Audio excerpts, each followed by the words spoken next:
Auto drafting. Auto drafting can help designers create all 2D drawings of the model at one time. Click the Auto Drafting button in Tools tab. First, select the parts or assemblies by layers or filter.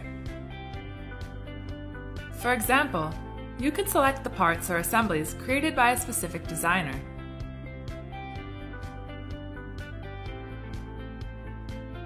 Check the Include Current Objects option. Then the selected parts or assemblies will be added in the list. Next, you can set the saving mode of the sheet and sheet name here. For example, define a suffix for the sheet name and update it to all the picked items. Then, their sheet names will be modified accordingly. Check the Same Setting for All Sheets option and change the sheet size of one of the parts or assemblies.